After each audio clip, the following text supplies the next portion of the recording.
9h30, un homme de 36 ans arrive aux urgences de l'hôpital de Libourne. 128 de pulse, 19 en ventile. Ce que je peux vous dire d'autre aussi, c'est que tout, fièvre, difficulté respiratoire. Des symptômes classiques d'une infection au Covid-19. Aussitôt, l'homme est emmené dans cette partie spécialement aménagée. Avant la crise, c'était le parking des ambulances. Depuis, il a été calfeutré par des planches et chauffé pour permettre de prendre en charge les malades en les isolant du reste des urgences. L'équipe peut commencer à prendre le patient en charge, à le techniquer, voilà, sans qu'il y ait obligatoirement un médecin dans cette zone. Et ensuite, il sera redéployé dans le service, dans une zone qui est également dédiée aux patients suspects Covid. À côté de ce jeune patient, un octogénaire arrivé quelques minutes plus tôt. Lui souffre d'une détresse respiratoire sévère.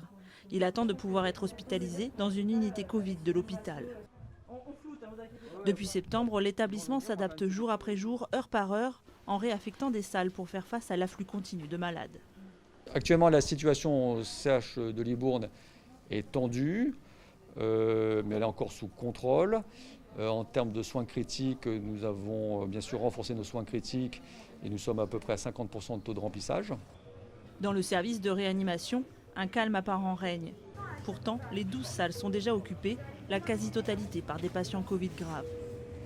Du coup, chaque espace disponible est réquisitionné. Là, on est en train d'équiper les soins continus en réanimation, en installant des respirateurs, en augmentant le nombre de seringues électriques. On va pouvoir monter assez facilement à 23 lits de réanimation. Les murs, c'est peut-être pas le plus compliqué c'est d'avoir le personnel qui correspond. Le personnel soignant, le véritable casse-tête de cet hôpital de taille moyenne. Face à la demande, difficile de recruter à l'extérieur. C'est donc le vivier en interne qui est sollicité. Des personnels de gériatrie, de rhumatologie ou pneumologie ont été formés lors de la première vague et reviennent renforcer les équipes.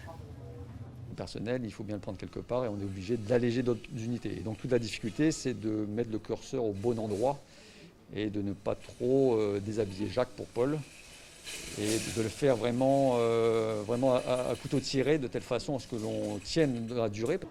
Depuis vendredi, Nicolas, infirmier en spécialisation de réanimation, est venu en renfort.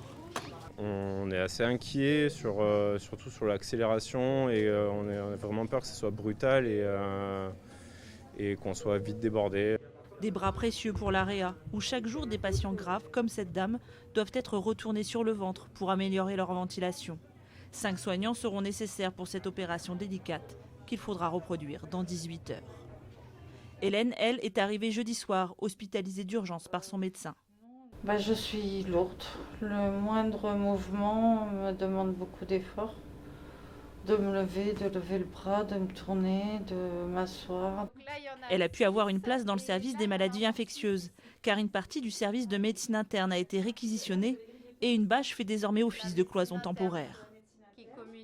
Depuis septembre, on a déjà accueilli beaucoup de patients. C'est-à-dire on est en train de dépasser déjà ce qui s'est passé à la première vague. Même si le service est complet, ce jour-là, le silence est pesant.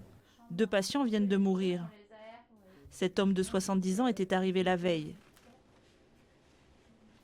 Depuis le début de la crise, 30 patients Covid sont morts au centre hospitalier de Libourne.